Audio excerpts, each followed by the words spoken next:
ವೀಕ್ಷಕರೇ, ಇವತ್ತು ಭಾನುವಾರ, ಎಲ್ಲರೂ ರೆಸ್ಟ್ ಮಾಡುವಂತಹ ದಿನ. ಅದರಲ್ಲೂ ಕೆಲವರಂತೂ ಪಿಕ್ನಿಕ್ ಟ್ರಿಪ್ ಅಂತ ಎಂಜಾಯ್ ಮಾಡ್ತಾ ಇದ್ದಾರೆ, ಇನ್ನು ಕೆಲವರಂತೂ ಮನೆಯಲ್ಲೇ ಇದ್ದಾರೆ. ಸೊ ಅವ್ರನ್ನ ಇವತ್ತು ಸೂಪರ್ ಆಗಿರುವಂತಹ ಒಂದು ಟ್ರಿಪ್ಗೆ ಕರ್ಕೊಂಡು ಹೋಗ್ತಾ ಇದ್ದೀವಿ. ನಾನು ಮಮತಾ ಮರದಾಳ. ಬನ್ನಿ, ಹಾಗಿದ್ರೆ ನನ್ನ ಜೊತೆ ಟ್ರಿಪ್ಗೆ ಹೋಗೋಣ ಬನ್ನಿ. ಗಾಡಿ ಪಾರ್ಕ್ ಮಾಡಿದ್ದೀನಿ, ಕೊನೆಗೂ ಈ ಪ್ಲೇಸ್ಗೂ ಕೂಡ ರೀಚ್ ಆಗಿದ್ದೀನಿ. ಅಂದ ಹಾಗೆ ನಾನು ನೀವು ಬಂದಿರುವಂತಹ ಈ ಒಂದು ಪ್ಲೇಸ್ ತೋಟಗಾರಿಕಾ ಇಲಾಖೆ ಸಸ್ಯಕಾಶಿ ಲಾಲ್ಬಾಗ್. ಈ ಲಾಲ್ಬಾಗ್ ಅಂತಂದರೆ ನಿಜಕ್ಕೂ ಒಂದು ಧರೆಗಿಳಿದಂತಹ ಸ್ವರ್ಗಲೋಕ. ಲಾಲ್ಬಾಗ್ ಅಂದ ತಕ್ಷಣ ಏನಿದೆಯಪ್ಪ ಅನ್ಸೋದಂತೂ ನಿಮಗೆ ನಿಜ. ಆದರೆ ಇವತ್ತು ಲಾಲ್ಬಾಗನ್ನು ನೀವು ನೋಡಿದರೆ ಇದನ್ನು ಮರೆಯೋದಕ್ಕೆ ಸಾಧ್ಯ ಇಲ್ಲ. ಅಂದ ಹಾಗೆ ನನ್ನ ಜೊತೆ ನೀವು ಟ್ರಿಪ್ ಮುಗಿಸ್ಕೊಂಡು ಹೋದ್ಮೇಲೆ ನಿಮ್ಮ ಫ್ಯಾಮಿಲಿನ ನೀವು ಕರ್ಕೊಂಡು ಬರೋದಂತೂ ಖಂಡಿತ. ಬನ್ನಿ, ಹಾಗಿದ್ರೆ ಹೇಗಿದೆ ಲಾಲ್ಬಾಗ್ ಅನ್ನೋದನ್ನ ನೋಡ್ಕೊಂಬರೋಣ.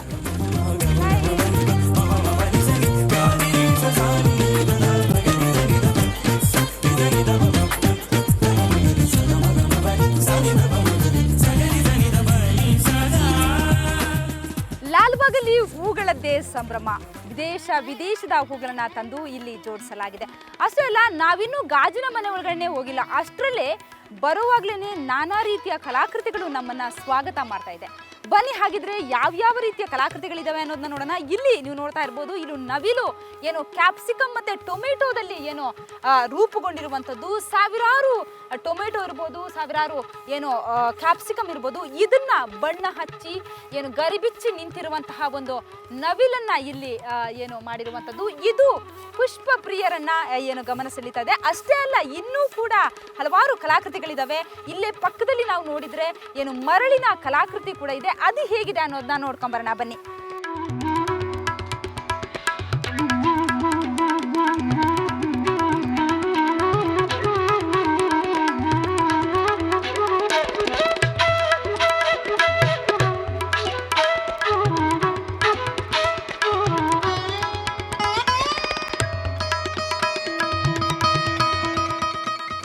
ಇದು MH ಮರಿಗೌಡರ ಒಂದು ಮರಳಿನ ಕಲಾಕೃತಿ. ನೋಡ್ತಾ ಇರ್ಬೋದು ನೀವು ಯಾವ ರೀತಿ ಇದೆ ಅನ್ನೋದನ್ನ.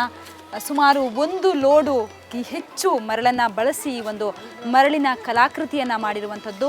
ಮಂಡ್ಯ ಮೂಲದ ಕಲಾವಿದರೊಬ್ಬರು ಈ ಒಂದು ಕಲಾಕೃತಿಯನ್ನು ಮಾಡಿರುವಂಥದ್ದು. ತೋಟಗಾರಿಕಾ ಪಿತಾಮಹರಾಗಿರುವಂತಹ MH ಮರಿಗೌಡರನ್ನ ಈ ಬಾರಿ ಮರಳಿನಲ್ಲಿ ಏನು ಜನಸಾಮಾನ್ಯರಿಗೆ ಹಾಗೆಯೇ ಪ್ರವಾಸಿಗರಿಗೆ, ಪುಷ್ಪ ಪ್ರಿಯರಿಗೆ ತೋರಿಸುವಂಥ ಹಿನ್ನೆಲೆಯಲ್ಲಿ ಈ ಒಂದು ಏನು ಕಲಾಕೃತಿಯನ್ನು ಮಾಡಿ ಇಲ್ಲಿಟ್ಟಿರುವಂಥದ್ದು.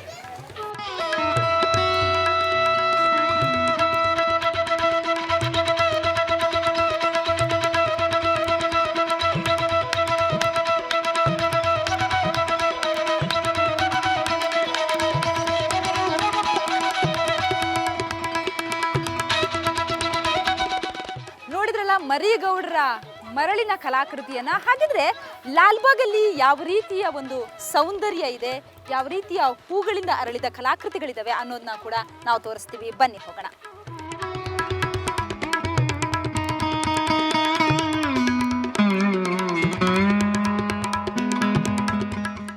ನಾನೀಗ ಗಾಜಿನ ಮನೆಯ ಮುಂಭಾಗದಲ್ಲಿದ್ದೀನಿ.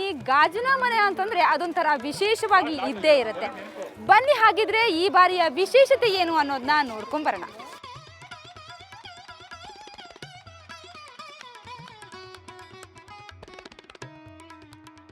ಸಸ್ಯಕಾಶಿ ಲಾಲ್ಬಾಗ್ ಅಂತಂದ್ರೆ ಅದೊಂಥರ ಧರೆಗಿಳಿದ ಸೌಂದರ್ಯ ಲೋಕ. ಇಲ್ಲಿ ಒಂದೇ ಬಾರಿ ನೂರಾರು ಜಾತಿಯ ಹೂಗಳು ಅರಳಿ ನಿಂತು ಮುದುಡಿದ ಮನಸ್ಸಿಗೆ ಮುದ ನೀಡುತ್ತೆ.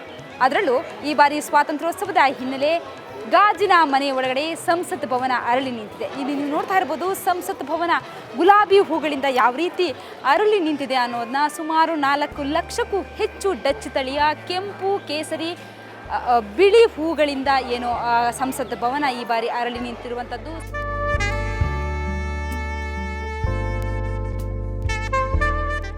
ನೋಡಿದ್ರಲ್ಲ ಸಂಸತ್ ಭವನದ ಸೌಂದರ್ಯವನ್ನ. ಕೇವಲ ಸಂಸತ್ ಭವನ ಮಾತ್ರ ಅಲ್ಲ, ಇಲ್ಲಿ ಅಕ್ಕ ಪಕ್ಕದಲ್ಲೂ ಕೂಡ ಸಾವಿರಾರು ಹೂಗಳು ಒಂದೇ ಬಾರಿ ಅರಳಿ ನಿಂತು ಮನಸ್ಸಿಗೆ ಮುದ ನೀಡುತ್ತೆ. ಬನ್ನಿ, ಹಾಗಿದ್ರೆ ಅಕ್ಕಪಕ್ಕದಲ್ಲಿ ಯಾವ ರೀತಿಯ ಹೂಗಳಿದಾವೆ, ದೇಶ ವಿದೇಶದ ಹೂಗಳು ಹೀಗೆ ಅರಳಿ ನಿಂತಿವೆ ಅನ್ನೋದನ್ನ ನೋಡ್ಕೊಂಬರೋಣ.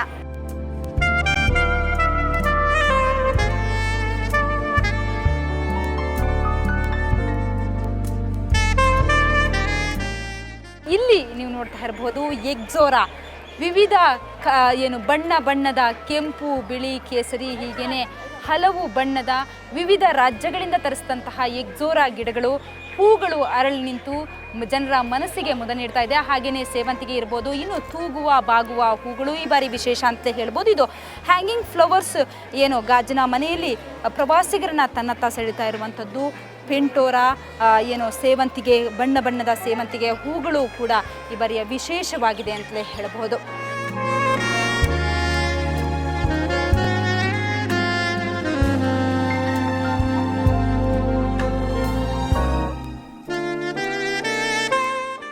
ಇನ್ನು ಈ ಬಾರಿಯ ವಿಶೇಷ ಅಂತಂದರೆ ಸೋಲಾರ್ ಎನರ್ಜಿ ಸಿಸ್ಟಮನ್ನು ಮಾಡಲಾಗಿದೆ. ಇಲ್ಲಿ ಸೋಲಾರ್ ಎನರ್ಜಿ ಹೌಸನ್ನು ಮಾಡಿರುವಂಥದ್ದು. ಈ ಮೂಲಕ ಜನರಿಗೆ ಸೋಲಾರ್ನ ಹೇಗೆ ಬಳಸಬೇಕು ಅನ್ನೋದನ್ನ ಹೂವಿನ ಮೂಲಕ ಜನರಿಗೆ ತಿಳಿಯಪಡಿಸುವಂಥದ್ದನ್ನು ಈ ಬಾರಿ ಲಾಲ್ಬಾಗ್ ಮಾಡಿದೆ. ಅದರ ಜೊತೆಗೇನೆ ಈಚೆ ವಿಂಡ್ ಮಿಲ್ಲನ್ನು ಕೂಡ ಮಾಡಲಾಗಿದೆ. ಅದನ್ನು ಕೂಡ ಹೂವಿನಿಂದ ಅಲಂಕಾರ ಮಾಡಿರುವಂಥದ್ದು. ಇನ್ನು ಪೂರ್ತಿಯಾಗಿ ಏನು ಲಾಲ್ಬಾಗ್ ಹೂವಿನ ಲೋಕದಲ್ಲಿ ಮಿಂದೇಳ್ತಾ ಇದೆ ಅಂತಲೇ ಹೇಳ್ಬೋದು. ಅದ್ರ ಜೊತೆಗೆ ಜನರು ಕೂಡ ಎಂಜಾಯ್ ಮಾಡ್ತಾ ಇದ್ದಾರೆ.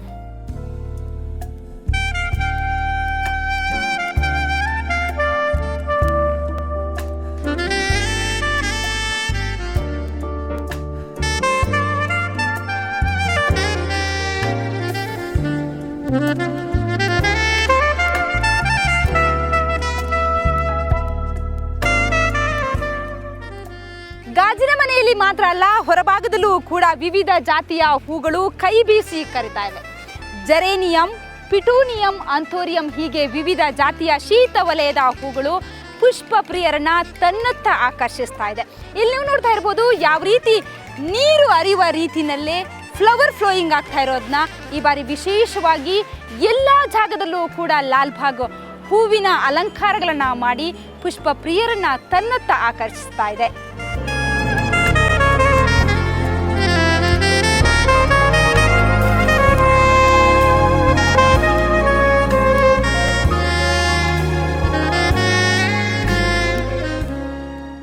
ಇದು ಅಂತಿಂತ ಬಿದಿರಲ್ಲ, ಇದು ದೈತ್ಯ ಗಾತ್ರದ ಸಿಕ್ಕಿಂ ರಾಜ್ಯದ ಬಿದಿರುಗಳು. ಈ ಬಿದಿರುಗಳನ್ನ ಸ್ವತಃ ಸಿಕ್ಕಿಂನಿಂದಲೇ ತರಿಸಲಾಗಿದೆ. ಸಿಕ್ಕಿಂನಿಂದ ತರಿಸಿ ಅದನ್ನ ಲಾಲ್ಬಾಗ್ನ ಆವರಣದಲ್ಲಿ ಲಾಲ್ಬಾಗ್ ಅಂತ ಬರೆದು ಇಲ್ಲಿ ಏನು ಪ್ರವಾಸಿಗರಿಗೆ ತೋರಿಸ್ತಾ ಇರುವಂಥದ್ದು. ಈ ಮೂಲಕ ಏನು ಪ್ರವಾಸಿಗರನ್ನ ತನ್ನತ್ತ ಸೆಳೆಯೋದಕ್ಕೆ ಒಂದು ಏನು ಲಾಲ್ಬಾಗ್ ಈ ಬಾರಿ ವಿಶೇಷವಾದಂತಹ ಒಂದು ಏನು ಕಲಾಕೃತಿಯನ್ನು ಮಾಡಿದೆ. ಅಷ್ಟೇ ಅಲ್ಲ, ಇಲ್ಲೂ ಕೂಡ ಹೂಗಳನ್ನ ಬಿಟ್ಟಿಲ್ಲ. ಇಲ್ಲೂ ಕೂಡ ಡಚ್ ತಳಿಯ ಗುಲಾಬಿ ಹೂಗಳನ್ನ ಇಲ್ಲೂ ಏನು ಬಿದಿರುಗಳಿಗೆ ಜೋಡಣೆ ಮಾಡಿ ಪ್ರವಾಸಿಗರನ್ನ ತನ್ನತ್ತ ಸೆಳೆಯೋದಕ್ಕೆ ಒಂದು ಕಲಾಕೃತಿಯನ್ನ ಮಾಡಿ ತನ್ನತ್ತ ಸೆಳೀತಾ ಇದೆ ಅಂತಲೇ ಹೇಳ್ಬೋದು.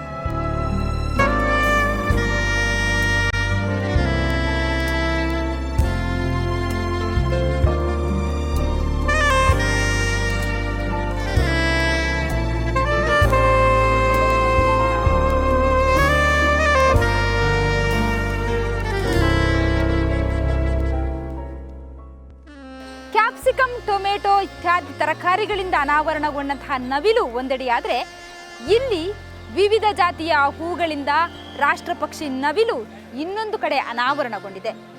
ಇಷ್ಟೊಂದು ಹೂಗಳಿಂದ ಅನಾವರಣಗೊಂಡಂತಹ ನವಿಲನ್ನ ನೋಡೋದಕ್ಕೆ ಪುಷ್ಪ ಪ್ರಿಯರು ಮುಂದೆ ಬರ್ತಾ ಇದ್ದಾರೆ.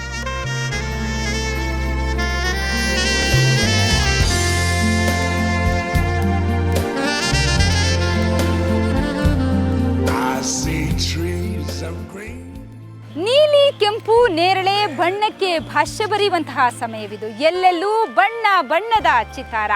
ಹೌದು, ಇವತ್ತು ನನ್ನ ಜೊತೆಗೆ ನೀವು ಟ್ರಿಪ್ ಅಂದು ಸಖತ್ತಾಗಿ ಎಂಜಾಯ್ ಮಾಡಿದಿರಿ ಅನ್ಕೊಂತೀನಿ. ಮತ್ತ್ಯಾಕೆ ತಡ, ಸ್ವಾತಂತ್ರ್ಯೋತ್ಸವದವರೆಗೂ ನಡೆಯುವಂತಹ ಫ್ಲವರ್ ಶೋವನ್ನು ನೀವು ಕೂಡ ಕೊಂಚ ಟೈಮ್ ಮಾಡಿಕೊಂಡು ಇತ್ತೆ ಹೆಜ್ಜೆ ಹಾಕಿ. ಇದಿಷ್ಟು ಇವತ್ತಿನ ವಿಶೇಷ. ನೇರ, ದಿಟ್ಟ, ನಿರಂತರ ಸುದ್ದಿಗಾಗಿ ನೋಡ್ತಾ ಇರಿ ಸುವರ್ಣ ನ್ಯೂಸ್.